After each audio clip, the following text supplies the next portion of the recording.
Okay, so you're here, which means you're ready to go deep on Bangladesh. Beyond just the headlines and the surface level stuff. Exactly right.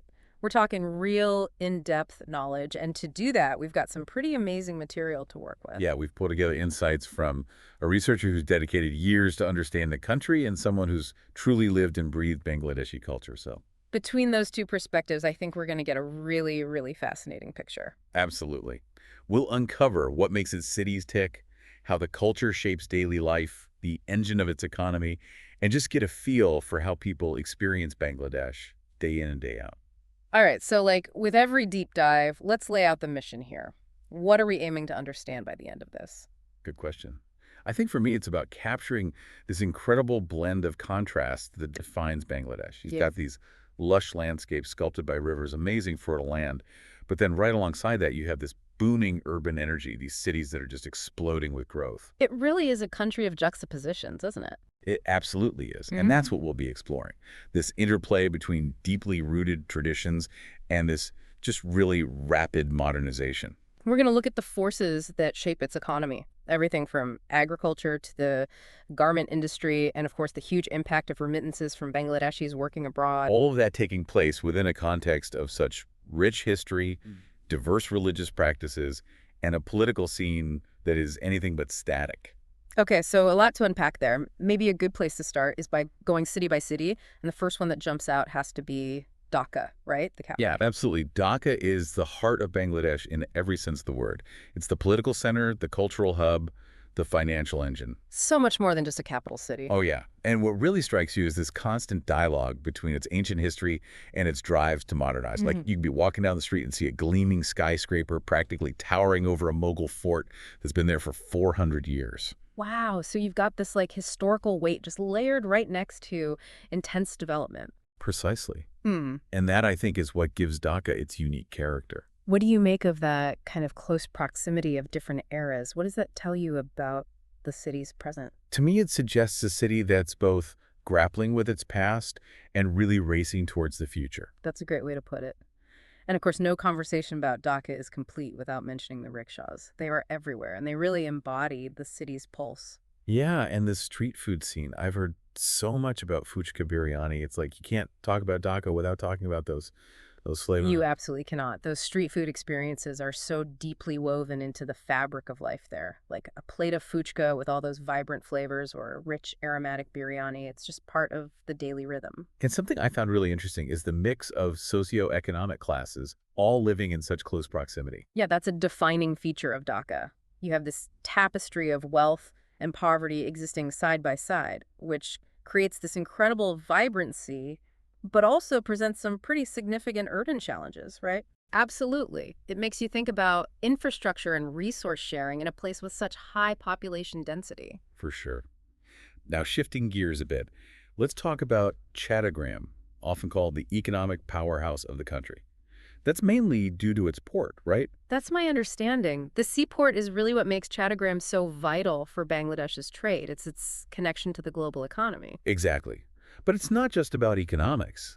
The region itself is stunning. You've got hills, beautiful beaches, and areas where diverse tribal communities have lived for generations. It's fascinating how you have this major industrial hub existing alongside such natural beauty and cultural depth. It speaks to the complexity of Chattogram, and let's not forget the people. They have this distinct local accent and a slightly more laid-back vibe compared to Dhaka. Which is really interesting how even in a country that's geographically pretty compact, you still have these strong regional identities. Oh, definitely. And the population itself is quite diverse. You have the Bengali majority, of course, but also significant groups like the Chakma and the Marma, each with their own unique languages and customs. Right. And unfortunately, the region has also seen a large influx of Rohingya refugees, which adds another layer to its already complex social fabric. Sadly, yes. Yeah. So Chattogram is a place where you have this convergence of different cultures, different economic forces, all shaping its identity. It sounds like a really dynamic place.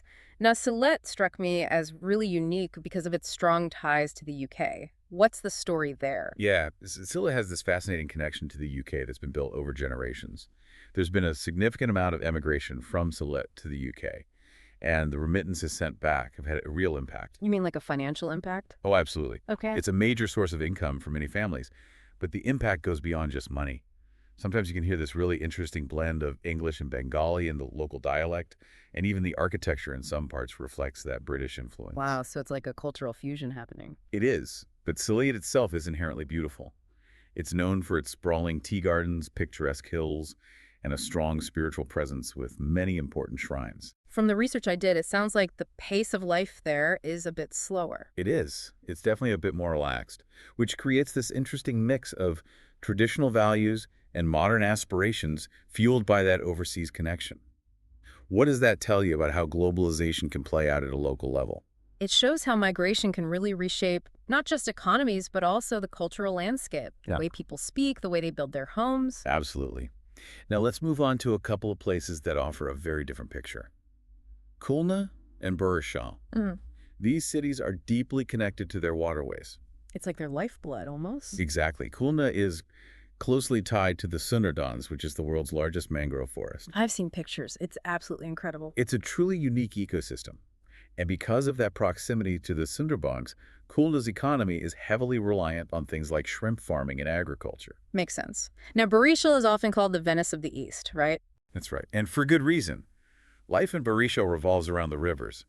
Boats aren't just a way to get around, they're an integral part of the culture.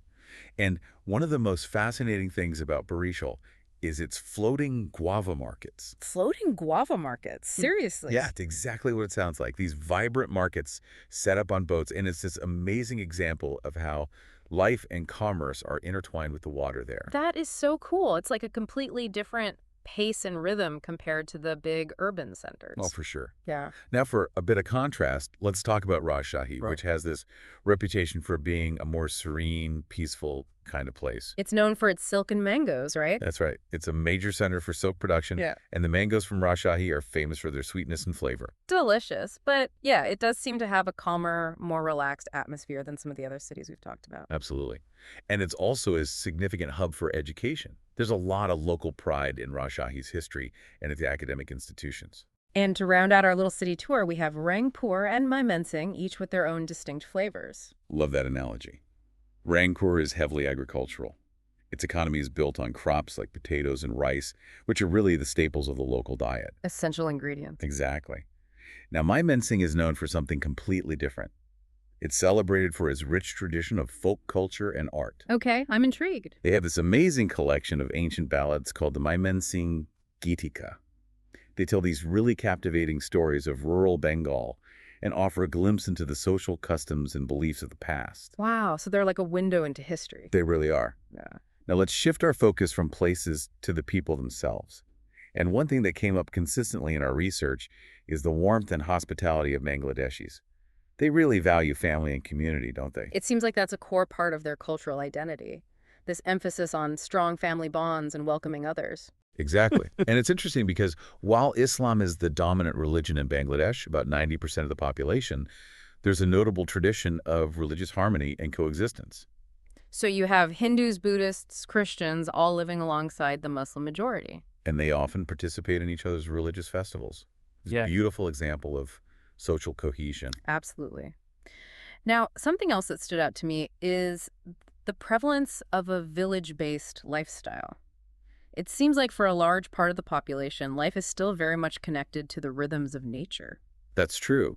For many Bangladeshis, life in the villages is the norm. They wake up early, their livelihoods are tied to agriculture, and there's this deep appreciation for the simpler things in life. A connection to the land. Absolutely. And we can't talk about Bangladeshi culture without talking about the arts, poetry, music figures like Rabindranath Tagore and Qazi Nazrul Islam. Their names are just synonymous with Bengali culture, aren't they? They're national heroes whose literary and musical works continue to inspire generation after generation.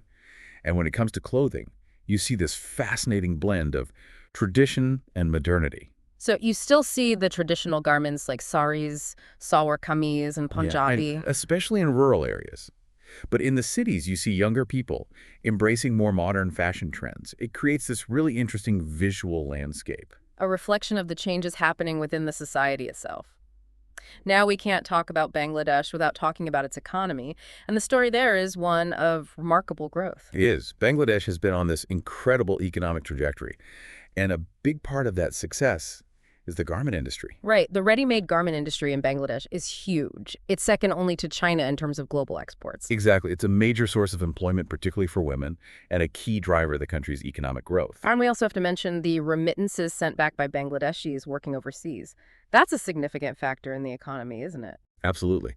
It's a lifeline for many families, especially in rural areas, and it plays a critical role in poverty reduction. So it's not just about economic growth at the national level. It's about how that growth impacts people's lives on the ground. Right. But of course, it's not all rosy. The research also highlights the challenge of income inequality.